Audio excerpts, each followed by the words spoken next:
कहानी की शुरुआत एक पुरानी लेकिन बड़ी सी दुकान से शुरू होती है। आज सारा नाम की लड़की इस दुकान का सामान देख रही थी। दुकान का कुछ सामान काफी पुराना था और उस पर मिट्टी भी जमा हो गई थी। सारा के साथ उसका लवर निक भी दुकान में आया था। निक ही इस बंद पड़ी दुकान को देखने आया था ताकि वो इसे खरीद कर जहाँ एक कैफे खोल सके। इस दुकान में पहले टॉयज बिकते थे, घर का सामान और कपड़े भी बिकते थे। दुकान देखते देखते निक अकेला ही स्टोर रूम में पहुँच जाता है। स्टोर में आज भी बहुत सारे टॉयज पड़े थे और निक को जहाँ एक बड़ा सा बॉक्स भी नजर आता है। पुराने बॉक्स को देखकर निक काफी हैरान था। इसके एक तरफ लिखा था, जो भी इस बॉक्स को खोलेगा वो अपनी मौत का खुद जिम्मेदार होगा। निक ये पढ़कर पहले तो डर गया, लेकिन फिर वो इसे नजरअंदाज कर बॉक्स को खोल लेता है। बॉक्स के अंदर एक पुरानी डॉल और एक कपड़े का टुकड़ा पड़ा था। कपड़े पर लिखा था, तुमने अपने होशो हवास में बॉक्स खोला है, इसलिए अब तुम पर जरा सा भी रहम नहीं किया जाएगा। कपड़े को पढ़ने के बाद निक डॉल को देखता है। ये डॉल अजीब सी दिख रही थी और डॉल को देखकर निक इसे वापस बॉक्स में रख देता है। दूसरी तरफ सारा दुकान के ऊपरी हिस्से में थी, जहाँ उसके सामने बहुत सारे कपड़े पड़े थे। कपड़े देखते देखते सारा की नजर भी कुछ टॉयज पर पड़ती है। इन पुराने टॉयज को देखकर वो भी हैरान थी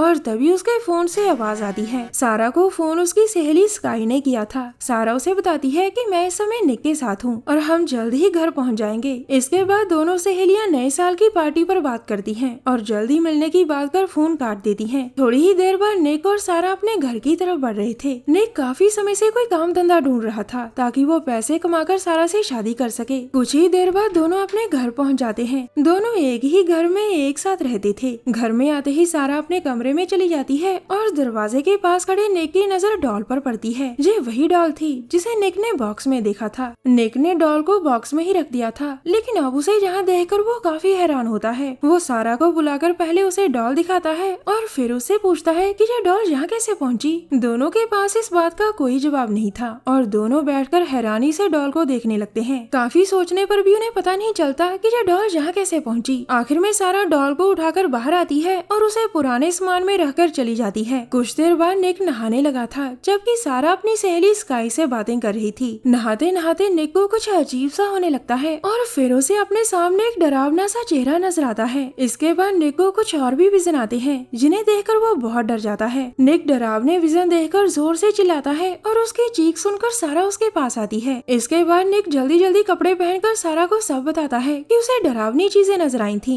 सारा को सब बताकर निक घर से जाने की तैयारी शुरू कर देता है, क्योंकि उसे घर में अब डर लग रहा था। सारा उसे रोकने की कोशिश करती है, लेकिन निक उसकी एक बात नहीं सुनता। निक जैसे ही घर से बाहर निकलने लगता है तो सारा का परिवार उसे सरप्राइज देता है। सारा निक को अपने परिवार से मिलवाना चाहती थी और ये सब उसी की योजना थी। सारा के माता पिता के साथ उसके भाई बहन भी यहाँ आए थे। इन्हीं के साथ सारा के दादा दादी भी निक से मिलने आए थे। निक इन सभी को हैरानी से देख रहा था। वैसे तो वो हर हाल में घर छोड़ना चाहता था, लेकिन सारा के परिवार के आने से चुप कर जाता है। पहले सारा का पिता जॉन निक का हालचाल पूछता है और फिर सारा की बहन जूलिया उसका हालचाल पूछती है। निक किसी से बात नहीं करता और चुपचाप कमरे में चला जाता है। निक का रूखा बिहेवियर देखकर सारा के दादा दादी बाकियों से कहते हैं, हम थोड़ा घूम कर वापिस आते हैं। इतना कहकर वो दोनों घर से बाहर निकलते हैं। बाहर का मौसम काफी खराब था। दादा दादी जैसे ही अपनी गाड़ी में बैठते हैं तो उनकी नजर पिछली सीट पर रखी डॉल पर जाती है। डॉल को देखकर दोनों हैरान होते हैं और उसी पर डॉल भी हरकत करती है। इसके बाद डॉल गाड़ी में ही उन दोनों को मार देती है। कुछ देर बाद रात हो गई थी। सारा के दादा दादी अभी तक नहीं लौटे थे, जिस कारण पूरा परिवार परेशान था। काफी इंतजार करने के बाद निक और सारा का भाई रैंडी दादा दादी को ढूंढने जाते हैं। दोनों घर के आसपास ही दादा दादी को ढूंढ रहे थे और इसी बीच रैंडी के सिर पर कोई नुकीली चीज लगती है, जिसके बाद वो मौके पर ही दम तोड़ देता है। रैंडी के सिर पर डॉल ने वार किया था। वो अब निक की तरफ बढ़ रही थी, लेकिन निक भागकर अपनी जान बचा लेता है। भागता भागता वो उसी गाड़ी के पास पहुंच गया था जिसके अंदर दादा दादी की लाशें पड़ी थीं। दूसरी तरफ सारा का परिवार अभी भी परेशान था और जल्द ही निक घर में दाखिल होकर कहता है, हम लोग भारी खतरे में हैं। उसकी हालत देखकर जॉन उसे शांत रहने को कहता है, क्योंकि निक बहुत डरा हुआ था। जॉन उससे रैंडी और दादा दादी के बारे में पूछता है तो निक उसे बताता है कि एक डॉल ने रैंडी को मार डाला। निक की बात पर किसी को यकीन नहीं था, जिसके बाद सारा उसे ऊपर वाले कमरे में ले जाती है। अब जॉन ही रैंडी को ढूंढने का फैसला करता है। वो जैसे ही बाहर जाने के लिए दरवाजा खोलता है तो उसे अपने सामने कई लोग नजर आते हैं। ये सभी लोग घर घर जाकर क्रिसमस विश कर रहे थे। जॉन उन्हें यहाँ से जाने के लिए कहता है, लेकिन तभी लाइटिंग वायर्स अपने आप हरकत करने लगती हैं। ये वायर्स निक के घर पर लगी थी, लेकिन अब ये विश करने वालों को जकड़ रही थी। ये सारी करामात डॉल की की ही थी। अपनी आंखों के सामने लोगों को मरते देख डॉल बहुत खुश थी। देखते ही देखते वायर सभी को तड़पा तड़पा कर मार देती हैं। जॉन ने भी डर कर दरवाजा बंद कर लिया था और उसी पर घर की लाइट चली जाती है। अब जॉन फ्यूज देखने के लिए स्टोर रूम में आता है, लेकिन वहाँ पर भी डॉल थी। वो मौका देखकर जॉन पर कई वार करती है, लेकिन जॉन किसी तरह बचकर बाकियों के पास आ जाता है। जॉन की हालत देखकर उसकी बीवी और बेटी बहुत डर गई थी। सारा भी जॉन की चीखें सुनकर उसके पास आ गई थी। जॉन सारा को डॉल के बारे में बताकर जल्द ही दम तोड़ देता है। जॉन की मौत देखकर सारा की बहन घर छोड़कर भाग जाती है। अपने पति की मौत देखकर मैरी बहुत गुस्से में आ चुकी थी। वो डॉल को ढूंढकर उसे मारने का फैसला कर चुकी थी और उसे ढूंढती ढूंढती वो एक कमरे में पहुंच गई थी। मगर इस बार भी डॉल छुपकर उसके पैर पर वार करती है। अब डॉल के सामने जख्मी मैरी थी और डॉल उस पर टूट पड़ती है।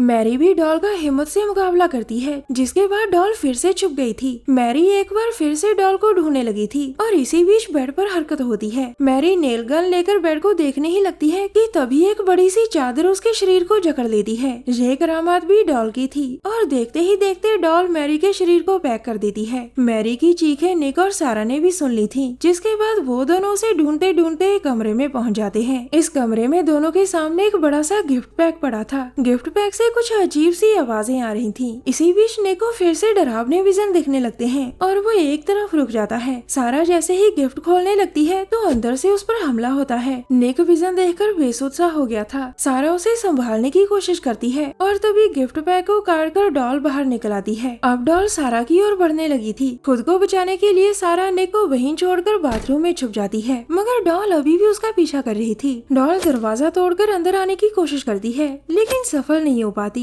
थोड़ी देर बाद आवाज आनी बंद हो जाती है, जिसके बाद सारा दरवाजा खोलती है। करामाती डॉल बाथरूम में आ चुकी थी। सारा जैसे ही बाहर निकलने की कोशिश करती है तो डॉल उसके सिर पर बैठकर उसे काटने लग जाती है। इसी बीच निक भी सारा के पास पहुंच गया था और वो डॉल के सिर पर कई वार करता है। निक के वारों ने डॉल का सिर तोड़ डाला था। दोनों को लग रहा था कि डॉल खत्म हो चुकी है, जिसके बाद वो दोनों घर से बाहर निकलने का फैसला करते हैं, मगर बदकिस्मती से दरवाजा अटक गया और वो खुलने का नाम ही नहीं ले रहा था। सारा जल्दी जल्दी किसी टूल को ढूंढने लगती है ताकि वो उसकी मदद से दरवाजा खोल सके। उधर डॉल अपनी जगह से गायब हो चुकी थी, जबकि दूसरी तरफ निक और सारा को कोई टूल नहीं मिल रहा था। डॉल फिर से उठ चुकी थी और इस बार वो निक को मार देती है। वो सारा को भी मारने की कोशिश करती है, लेकिन सारा उसे पकड़कर फिर से तोड़ देती है। इस बार डॉल सच में खत्म हो चुकी थी, क्योंकि उसे बॉक्स में से निकालने वाला भी मर चुका था। दरअसल ये एक शराबी डॉल थी, जिसे शैतान ने एक बॉक्स में कैद कर रखा था। ये तब तक ही जिंदा रह सकती थी जब तक इसे जगाने वाला जिंदा था। डॉल ने गलती से निक को ही मार डाला था, जिसके बाद डॉल कमजोर पड़ गई और सारा के हाथों मारी गई। कहानी के आखिर में सारा की जान बच जाती है और उसकी सहेली स्काई उसे घर लेकर चली जाती है। हमारी वीडियो देखने के लिए धन्यवाद।